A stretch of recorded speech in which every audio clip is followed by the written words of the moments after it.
Oh, blimey. Moretti.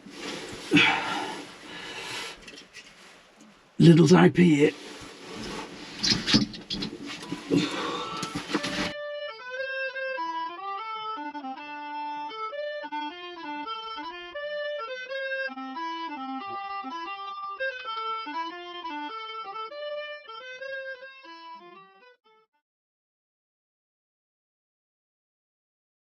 Hiya, it's Graham here folks, and I've been lucky enough to get myself out for another wild camp, and I really do feel lucky to get out. I've just done a little stint at work where I figured out I did about 76 hours in a 6-day period, and I'm not complaining because I've got a great job, but I did nothing but go to work, come home, try to sleep, go back, and a lot of those hours were night shift, and they were busy nights as well. So I'm really pleased to get out and just get some fresh air. I felt a bit claustrophobic, you know. I didn't really get outside at all, not even to the shops. So getting out tonight is a real tonic. I'm pleased to do it. Learn to breathe again. I'm out with that fabulously handy gentleman himself, Silky Nick. There he is. Oh, there. All right, Nick. And we've both got to be up and away in the morning. I'm not clinical tomorrow, but I've got a study day I've got to go to. And Nick's got to get to work tomorrow, so we've come somewhere fairly local where we can make a quick exit in the morning and get home.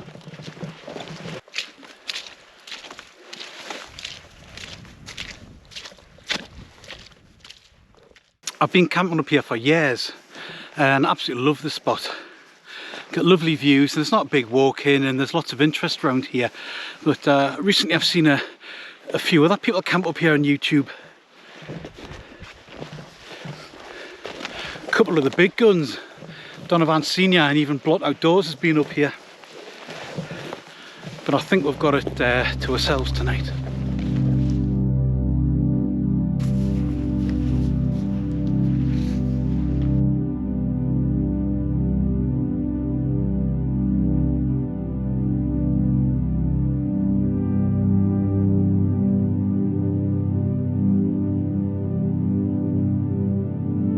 We've got about 40 minutes before sunset, and it looks like it's going to be beautiful. A soft light over there, and you always get a lovely shot of the Cheviots from over here. A lovely view, although you know the GoPro isn't the best camera to pick it up, but it's really beautiful and peaceful here now. Absolutely fantastic. Tell you what, I'm really thirsty already.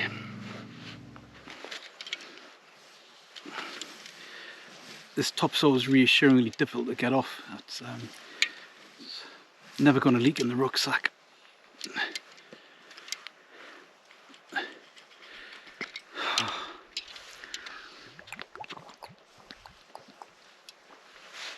That's better. So tonight I'm going to use a tarp and bivvy. I think it's about the right time of the year. It's not too cold, it's not going to rain tonight, and it's late enough in the year that I think the insects are going to be at a minimum, so it's okay. You don't need the protection of a mesh tent.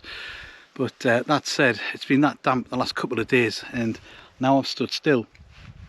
There's a couple of midges hanging about, and I haven't brought any spray or any head net or anything, so hopefully they'll just a few remnants and they'll go.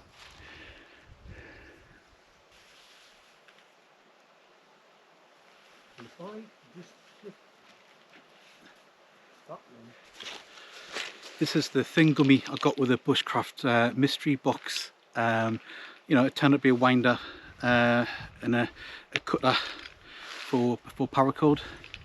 I had to look it up, but it's come in handy.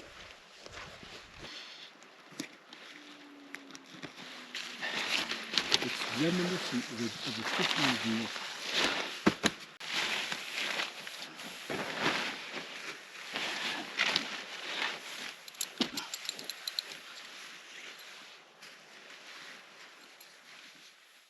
There's only 20 minutes till the sun sets now, so I'm going to show you my little setup before it gets too dark. I'm quite pleased with it really, although I don't know what you'd call this configuration of bivvy.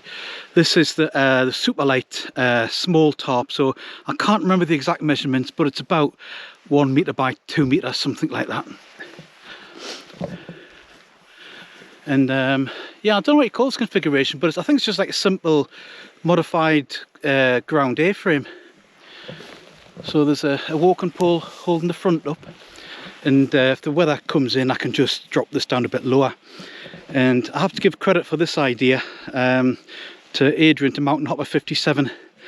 Instead of just tying, it's just super obvious, but I'm not that bright. If you put your guys on, instead of tying them with around 10 and 2/2 hitches, just put the same knot onto a carabiner, and then you clip them on and off really easily when you want to change configuration. And it's long enough for me Alpkit Elan bivvy under there, and I always like sleeping in that, so I'm going to look forward to that tonight.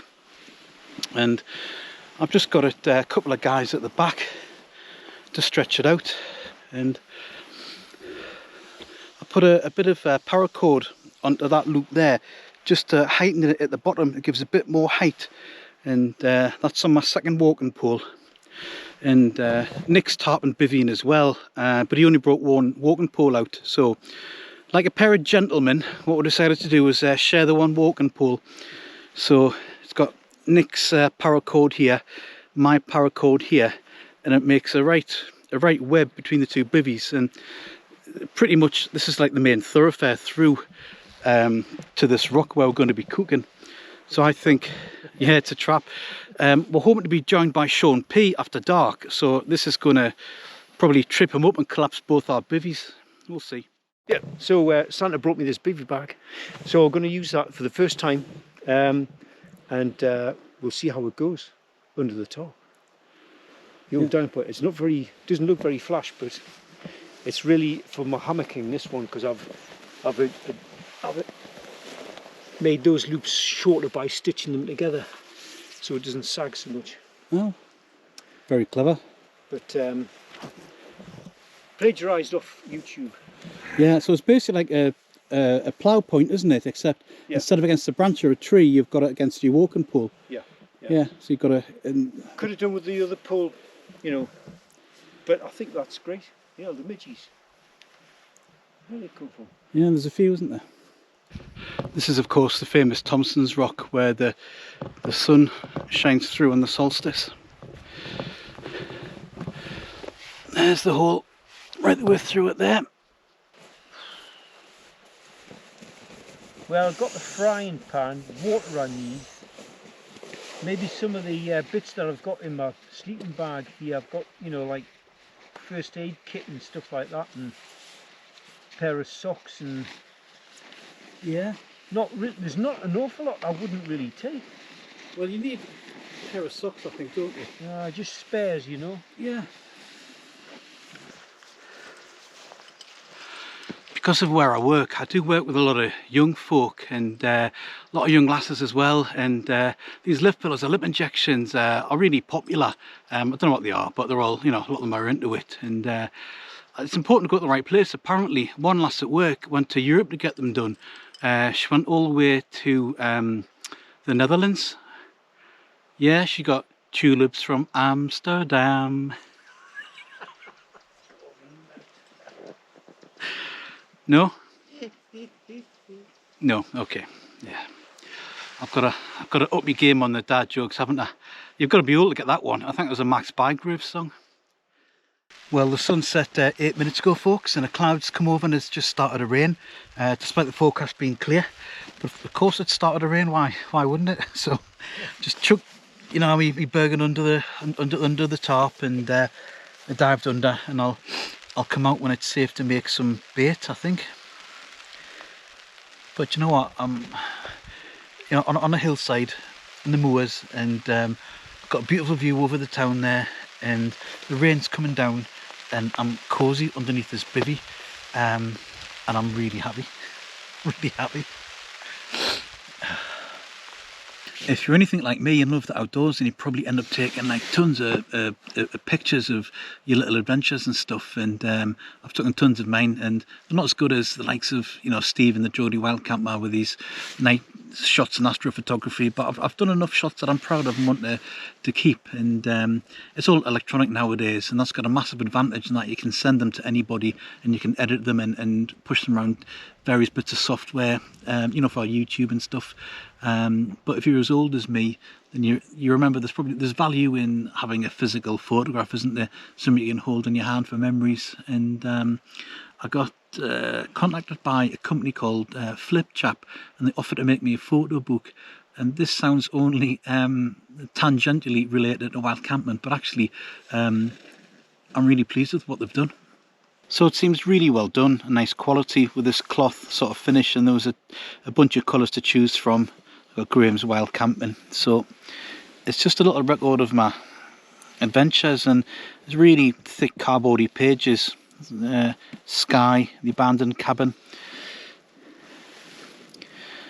It's going over the Pilgrim's Way at Holy Island, one of the bothies. And I thought I'd just put some of my thumbnails up, just so I've got a little sort of like physical record of them.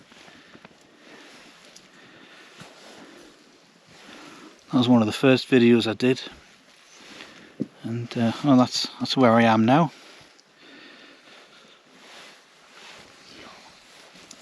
That's where I burnt me, well, melted and shrunk me boots in the middle of nowhere. And makes us laugh when I look at this, because whatever I'm bringing to the party, it's not looks, is it? It's not even dad jokes. But it was a really nice thing to have, and it's a really nice quality thing, and it's given us a little record of my adventures, which I'm really pleased about. And best thing is, the guys who do it have offered a 40% discount if you use my name when we order one. And when you look at the website, actually the prices are pretty decent anyway, but you get a whopping 40% off if you put Graham Basmett in as a code. So have a look at it and see what you think, because obviously it doesn't have to be a record of your adventures. You can use it for your wedding photographs, or your kids, or maybe it's all the girlfriends that you've had, whatever. Nice little thing though. It's mint. I'll put the website in the description as well as the code.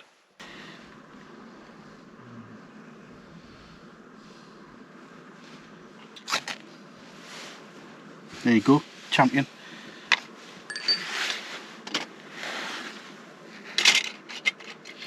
So I've got nothing sexy for tea tonight, folks. I've got some dried noodles, but I'm going to literally spice them up with some ginger and a little chilli from Nick, a couple of mushrooms. Just going to peel the garlic and cut it into matchsticks. Not ginger. It's ginger. Yes, I'm just going to peel the ginger and cut it into matchsticks. Thank you, folks.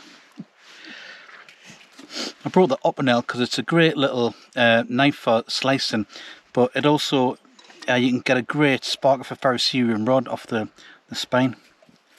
Good little knives. Gonna slice this carefully. On my last video, I cut my thumb slicing an onion, and when I was at the pub, Tommy of Pitman Pizza fame, he took pity on us and decided to give us a lesson on how to slice properly. So he got his big kitchen knife out on the bar and gave us a lesson on onion cutting on the bar. Thanks, Tommy. And I must say, Pitman Pizzas, they're the best in town and they're the best around. Go and try one in Bedlington if you're ever in the area.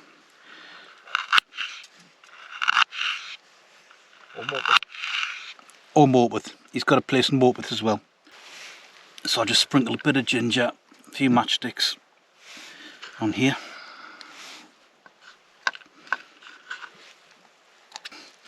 This is a very small chilli that Nick's given me, so I'm suspicious of how hot it is. I'm just going to slice off a little bit first, and just try it. Holy moly!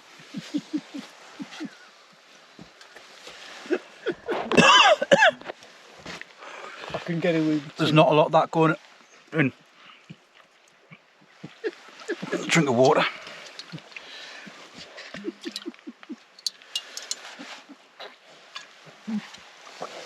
That's a really hot chili. It's still going.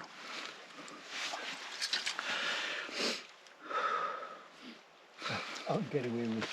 I think I'll just put a couple of slices in.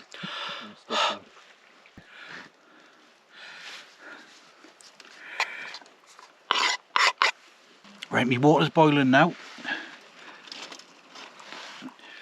So let's pour it onto me me noodles. Well, bon appetit, folks. You know what? It's all right. It's not as good as a good pie. And this is Plan B. It's a ration pack chicken and pasta that's only expired in March. So this is me Plan B if the noodles aren't you know, filling enough. And I've got enough slices of ginger left over. I'll pop them in me titanium mug and I'll have a ginger tea as an aperitif or a digestive. Yeah, digestive.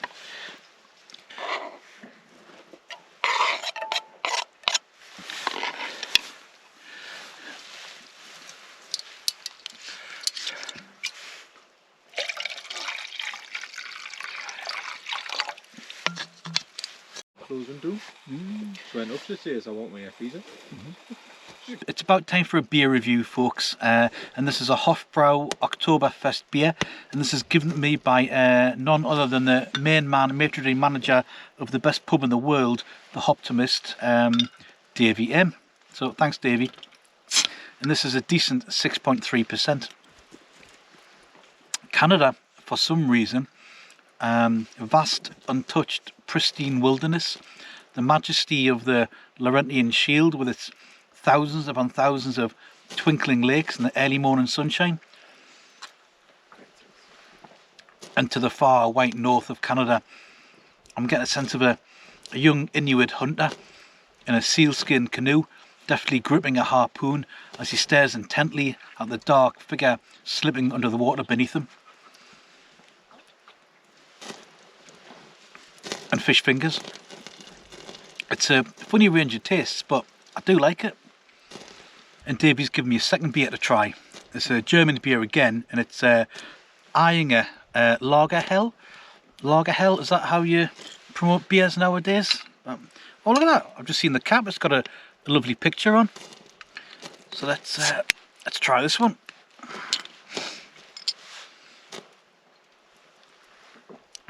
Yeah, it's all right.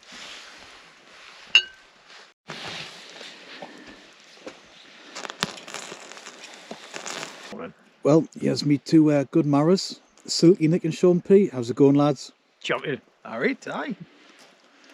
Any words of wisdom? I've got no beer. I've got no wisdom.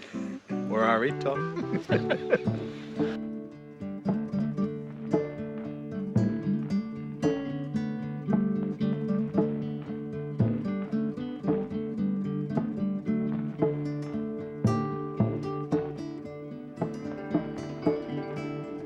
It's starting to absolutely chuck down now, folks, and we're all getting wet, so I'm going to retire to the safety of my tarp. I've got some dry socks, folks, to put on tonight, and although my wellies are completely waterproof, they're also completely non-breathable, so I've got bit damp socks and lower trousers, but let's get these on. If you've watched any of my videos before, you know where I am now is right in the heart of Durgar country.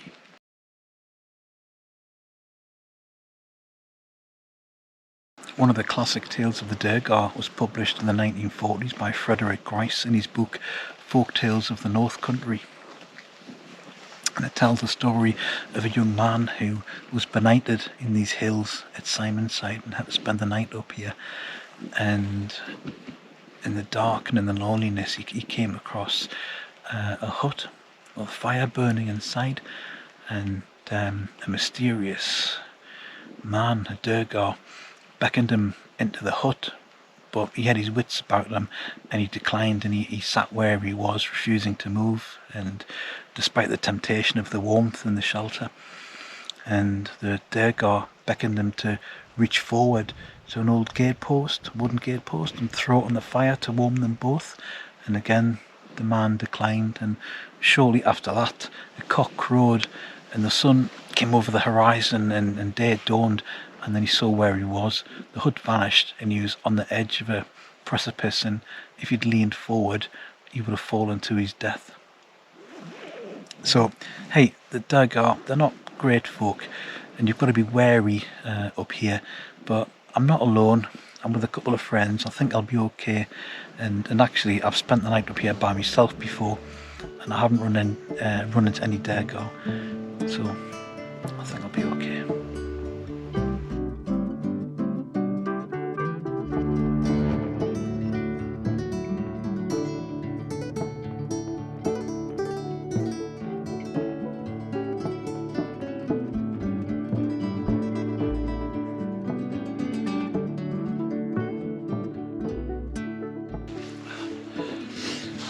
Good morning, folks. Well, that was a great night last night. It was everything I could have wanted after spending so long at work and just having to come out and reconnect with nature again. It was beautifully cosy under the tarp there, and I had fresh air and loads of views, and I could see everything. And it didn't get completely dark last night. You could always more or less make out the outline of clumps of grass and heather and the rocks and stuff. It was great. And there's a lot of grouse around here and make that funny fluttering sound when they take off from the heather, and you could hear that early this morning. And last night there was a few what felt like two-legged footprints padding around the tent, which I presume were Durgar, but they didn't bother me and I didn't bother them. Did you hear that?